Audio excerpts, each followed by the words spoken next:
பேசுறேன். ம் ஓனர் விடுங்க ஓனர், எல்லா பிரச்சனையும் சீக்கிரம் சரியாயிடும். இல்லைப்பா, இனிமேல் இந்த கடையை நடத்த முடியுமான்னு எனக்கு தோணலை. எங்கே ஆரம்பிச்சனோ அங்கேயே கொண்டு வந்து நிறுத்திட்டான். பரவாயில்ல விடுங்க ஓனர், ஆரம்பித்த இடத்துல தானே நிற்கிறீங்க. இப்போ இருந்து கஷ்டப்பட்டா கூட சீக்கிரமாக பழைய நிலைமைக்கு வந்துடலாம். உங்களுக்கு சொன்னால் புரியலப்பா. உங்களுக்கு சம்பளம் கூட கூட என்கிட்ட காசு இல்லை. நீங்கள் வேற ஏதாவது கடையை பார்த்துக்குங்க.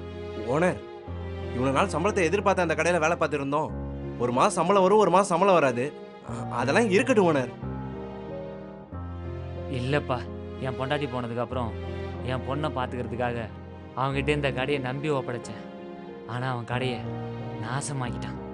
பரவாயில்ல விடுங்க ஓனர், நம்மளும் எல்லாருமே நம்பிக்கையாக நடந்துக்கணும்னு அவசியம் இல்லைல்ல.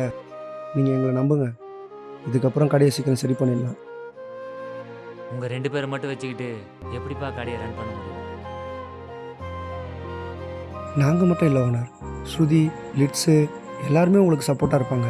நாங்கள் எல்லாருமே சேர்ந்து ட்ரை பண்ணோன்னா சீக்கிரமாக எல்லா பிரச்சனையும் முடிச்சிடலாம். ஏன் இன்னொரு கடையை கூட திரும்ப நம்மளே வாங்கிடலாம். ஆமா ஓனர்.